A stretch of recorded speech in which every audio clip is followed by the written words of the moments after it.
عن أبي هريرة رضي الله عنه أن رسول الله صلى الله عليه وسلم قال أبو هريرة الله يسرني قبلونا እንደዚህ ወዘገረ أن رسول الله يا الله መልእክተኛ يا الله ሰላም በሳቸው ላይ ሆነና ቃል እንደዚህ አሉ ከሊመታኒ ንግግሮች አሉ خفيفتان على اللسان በምላስ ላይ ቀላል ናቸው ስንናገራቸው ቀላል ናቸው ከባድም አይደለም ረጅም ቃል አይደለም ثقيلتان في الميزان ግን የትንሳኤ ቀን በሚዛን ላይ ሲመዘኑ አጅራቸው በጣም ብዙ ነው حبيبتان الى الرحمن አዛኙ ጌታ አላህ Subhanahu Wa Ta'ala ዘንድ በጣም ተወዳጅ ናቸው እነዛ ቃላት አላህ ይወዳቸዋል ሰው ሲናገራቸው ማለት ነው ምንድናቸው ሱብሃንአላሂ ወቢሐምዲሂ ሱብሃንአላሂ አልዓዚም የሚለው ቃል ሱብሃንአላህ ወቢሐምዲሂ ሱብሃንአላህ ለጣት ይገባ በሱ ኃይል ሱብሃንአላሂ አልዓዚም ታላቅ የሆነ ጌታ ጥራት ይገባ የሚሉ ቃላት ምንድናቸው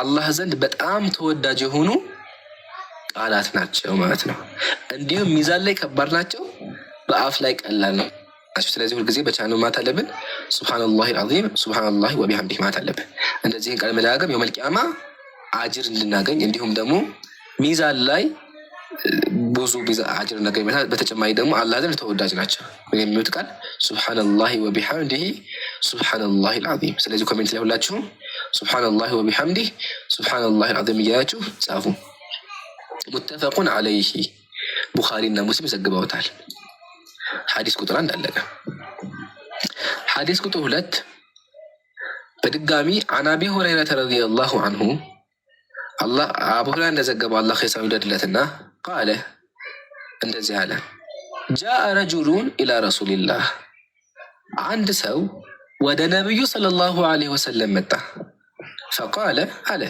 يا رسول الله يا الله መልእክተኛ ሆይ አላቸው من احق الناس بحسن صحابتي ከሰዎች ሁሉ حسن الصحابه ወይም ደግሞ በጥሩ ልንከባከብ የሚል حسن ማለት ጥሩ ነው ሰሃበት ደግሞ መከተል ነው መንከባከብ በሚል ያዙትና በቃ ጥሩ ነገር ለሁለት ጥሩ በደንብ ልንከባከብ የሚገባው ማን ነው አላቸው فقال ነብዩ አሉ ኡሙከ እናትህ አሉት قال ሰውየው ምን አለ ثم من ከእናቴ በመቀጠል ማን ልንከባከብ በጣም حسن الصحابه ማን ላይ ጠየቀ ነብያችን ነው فقال ኡሙከ ነብዩ ደግሞ እናትህ አሉት فقال ደግሞ አለ ثم من ቀጥሎ ሳማና ናቸው ነብዩ ሶስተኛ ጊዜ እናትህ አሉ فقال ثم من ቀጥሎ ድጋሚ አራተኛ ጊዜ ማን ነው ሲላቸው ነብዩ የዛን ጊዜ قال ثم ابوك ከዚያ በመቀጠል አባትህ አሉ ይላል ሙተፈቁን ዐለይሂ ቡኻሪና ሙስሊም ዘግበውታል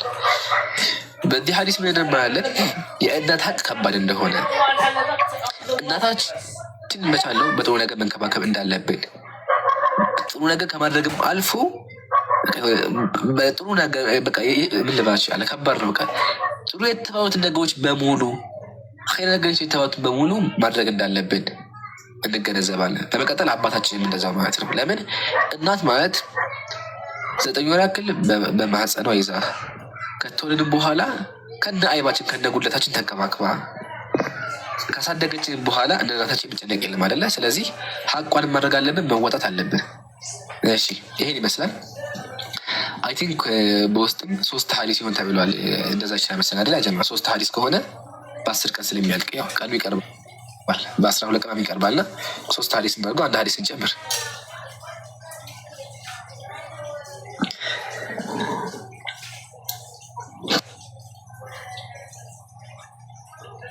ነብዩ ቀጥሎ ምን አሉ عن ابي هريره رضي الله عنه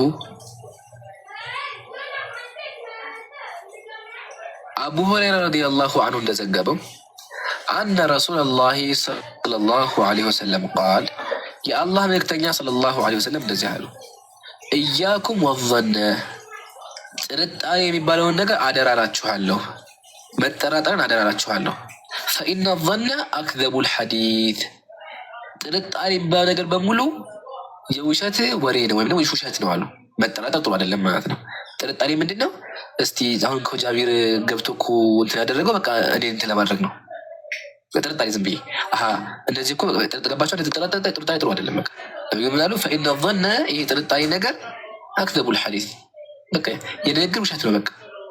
ስለዚህ በቻልነው ተጠራጣሪ መሆን የለብንም። ሰዎችን ገምተን እንደዚህ ለማፈልገው ማማት የለብንም። ተግባር ከሆነ ተግባር ና፣ ግን በጥርጣሬ ብቻ ሰዎች ጋር መቀያየም የለብንም። በዛም መፍረድም አንችልም። ጥርጣሬ ራሱ መፍረጃ አይሆንም። ምሳሌ እኔ አንድ ነገር ስመለከት ለእኔ መጥፎ ነገር ሆኖ ሊታየኝ ይችላል፣ ግን ደግሞ በሌላ በኩል ትክክል። ምሳሌ አንድ ሰው ኮሜንት ላይ የሆነ ኮሜንት ጻፈ፣ ሲጽፍ ግን እኔ ስረዳው ለእኔ መጥፎ ነገር አስቦ ይመስለኝ፣ ጥርጣሬ ሳትጠራጠር፣ ግን ኮሜንት የጻፈው እኮ እሱ ለኸይር ነገር አስቦ ነው። አያችሁ አይደል?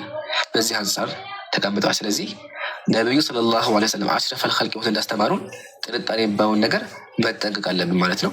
ሙተፈቁን ዐለይህ ቡኻሪና ሙስሊም ዘግበውታል። አራተኛ ሐዲስ ደግሞ ነገ እንቀጥላለን። ጀዛኩሙላህ ወሰለላሁ ወሰለም ዐላ ሰይዲና ሙሐመድ ወዐላ አሊሂ ወሰሕቢሂ ወመን ተቢዐሁም ቢኢሕሳን ወሰለም ተስሊማ ከሲራ። ጨርሰናል። ኸይር፣ ወደ ፕሮግራማችን እንመለስ። ከ20 ደቂቃ በኋላ ደግሞ እዘጋለን ማለት ነው። እሺ ዮኒ ዮሐንስ ሰላም ብያለሁ። ጃ አለ ወንድሜ፣ ጃ አለ ይዶርለት ይምሩ አለው። ሰላም ነው አለ ደስ ሰላም ነው። ዮኒ ይምሩ፣ ከአንተ ጋር ስጫወት አንድ ቀን እንኳን ሳድቤ ወይ የሆነ ነገር ብዬ አላውቅም። አንተም ታውቃለህ። እንኳን የከፋ ነገር አይ ከሰዎች ነው የሰማሁ። አንተ እንደዚህ ያሉ